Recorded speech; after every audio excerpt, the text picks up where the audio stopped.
नमस्कार, मैं हूं नीलू। तो जिस तरह से अयतुल्ला अली खामनेई की हत्या की गई उसके बाद चारों तरफ यही कहा जा रहा है कि अब इंतकाम की बारी है और इंतकाम इसलिए क्योंकि उनकी हत्या की गई है, उनकी शहादत हुई है, ऐसा जो ईरान के लोग हैं उनका मानना है। कल हमने देखा था किस तरह से करीब करीब अगर ईरान की आबादी की बात की जाए तो 9 करोड़ के आसपास ईरान की आबादी है, जिसमें से 3 करोड़ लोग कल सड़कों पर उतरे। ट्रंप और नेतन्याहू का कहना है कि देखिए, वहां के लोग चाहते थे कि अली खामनेई अपदस्थ हो जाए, यानी उनको सत्ता से हटा दिया जाए, और ऐसा हमने कर दिया है। अब उनको मार गिराया गया है और इसके बाद अब ईरान की जनता एक नए ईरान को देखेगी। वहां पर अब नए रिजीम को लेकर आया जाएगा। लेकिन क्या ऐसा होगा? क्योंकि इंतकाम की बात लगातार की जा रही है। देखिए, आप किसी एक व्यक्ति की हत्या कर सकते हैं लेकिन उसकी आइडियोलॉजी को खत्म नहीं कर सकते हैं। ईरान में पिछले 50 सालों से आयतुल्ला अली खामनेई और खुमैनी जिस तरह से लगातार शासन करते रहे, और पूरी दुनिया भर में अगर खुमैनी या फिर खामनेई की बात की जाए, खासतौर पर खुमैनी से बड़ा नेता खामनेई को माना जाता है, और कहा यह जा रहा है कि जिस तरह से जो उनके फॉलोअर्स हैं, जो उनके चाहने वाले हैं, वो लगातार यही कह रहे हैं कि देखिए, ऐसा है, उनकी शहादत हुई है। वो चाहते तो देश छोड़कर भाग सकते थे, लेकिन उन्होंने शहादत को चुना। उन्होंने कहा कि नहीं, ईरान की जनता के साथ हैं।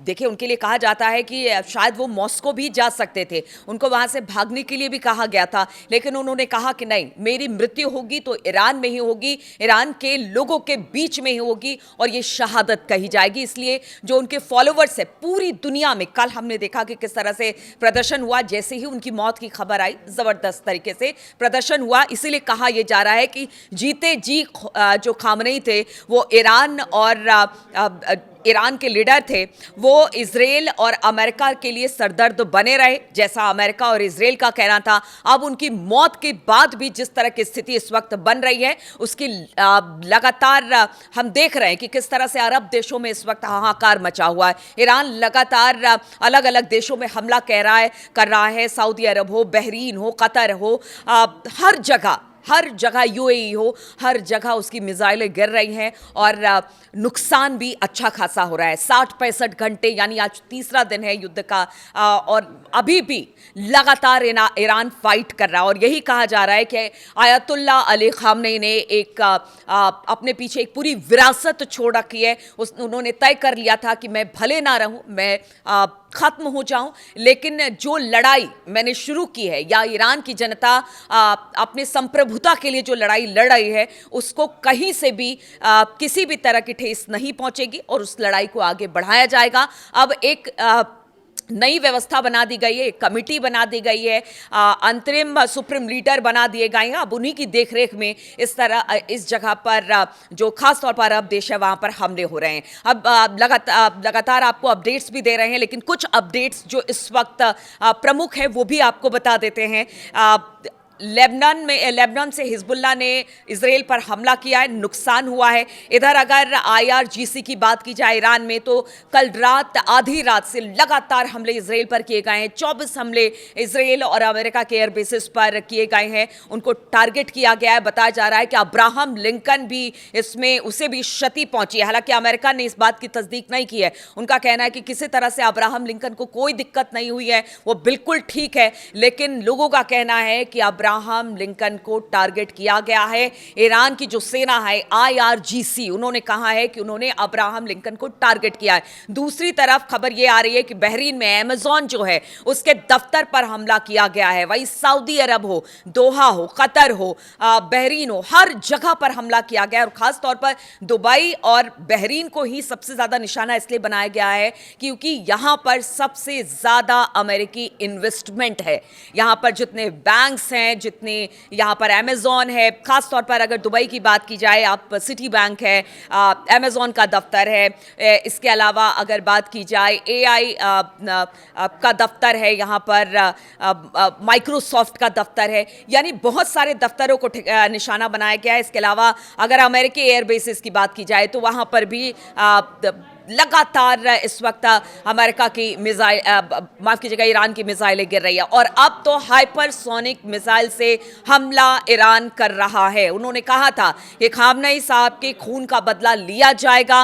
नेतन्याहू टारगेट पर हैं, उनके लिए फतवा जारी कर ही दिया गया है और कहा यह जा रहा है कि अब तो देखिए जो पेजिशकियान है राष्ट्रपति ईरान के, उन्होंने भी कह दिया है और अली लारिजानी के नेतृत्व में भी ये सारे हमले इस वक्त अलग अलग जगहों पर हो रहे हैं। देखिए, नुकसान सिर्फ इजराइल का नहीं हुआ है या अमेरिकी एयरबेसिस पर नहीं हुआ है। सबसे बड़ी बात है कि अमेरिका के 3 सोल्जर्स मारे गए हैं और उनका मारा जाना अमेरिका को लेकर अगर किसी तरह से इस तरह से अगर अरब देशों की बात की जाए तो इससे पहले एक बार इस तरह की घटना हुई है जब अरब देशों या खाड़ी देशों में अमेरिकी सैनिक मारे गए। ये दूसरी बार है जब अमेरिकी सैनिक मारे गए हैं। 3 इनकी तादाद है, दर्जनों घायल बताए जा रहे हैं और बताया जा रहा है कि शायद कुवैत में इनको मारा गया है। अब तो अमेरिका ने भी इस बात की तस्दीक कर ली है। आज बताया जा रहा है कि अमेरिका के संसद में भी जो वहाँ के रक्षा मंत्री हैं वो बताएंगे कि किस तरह से अमेरिकी पूरी स्ट्रेटेजी के साथ ईरान पर हमला जो उसने किया है और आगे किस तरह से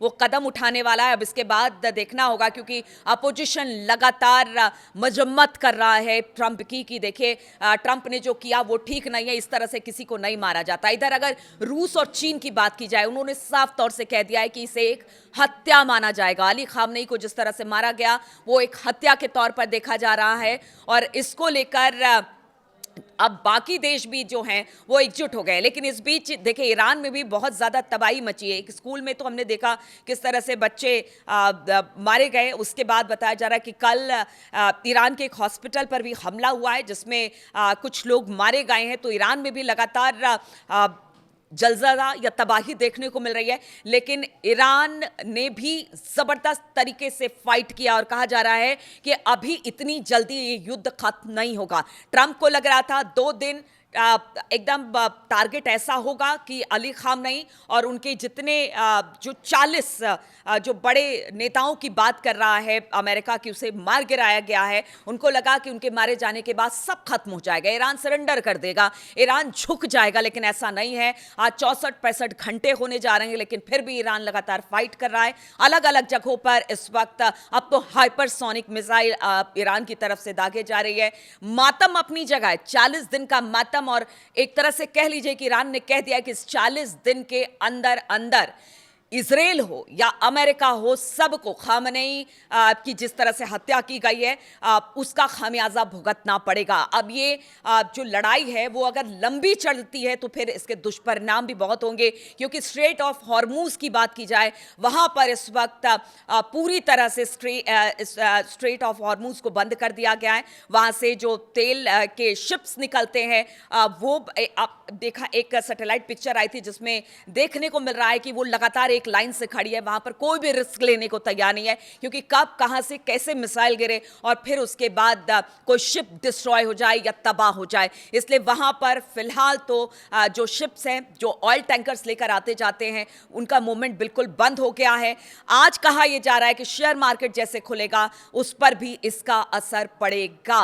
तो ये युद्ध लंबा अगर चलता है तो पूरी दुनिया में इसका असर पड़ेगा। इसीलिए तमाम मुल्क अब ये कह रहे हैं कि इस लड़ाई को यहीं पर खत्म करना पड़ेगा वरना इसके दूरगामी परिणाम होंगे। लेकिन ईरान है कि रुकने का नाम नहीं ले रहा है। उसका यही कहना है कि हम अपने अंतिम सांस तक लड़ेंगे, खामनेई का बदला लेंगे। उनकी हत्या जिस तरह से की गई है अब उसमें चुन चुन कर, चाहे वो अमेरिका हो या फिर इजराइल हो, हम उनको मारेंगे। वो बार बार कह रहे हैं कि अगर हम अरब देशों पर हमला कर रहे हैं तो हम अपने ब्रदरहुड पर हमला नहीं कर रहे हैं, हम अमेरिकी बेसिस पर हमला कर रहे हैं। अमेरिका जिस तरह से मिडिल ईस्ट में घुसकर लगातार अपनी पैठ बना रहा है, हम उनको पीछे धकेलने की कोशिश कर रहे हैं। अब देखना होगा ये युद्ध कितना एक्सकेलेट होता है, कितना आगे बढ़ता है, किस तरह से ये एक युद्ध की विभीषिका पूरी दुनिया को झेलनी पड़ती है, ये देखने वाली बात होगी। लेकिन खामनेई को की मौत जिस तरह से हुई है, उन्हें हत्या माना जा रहा है, उनको एक मार्टिनियर यानी एक शहीद का दर्जा दिया जा रहा है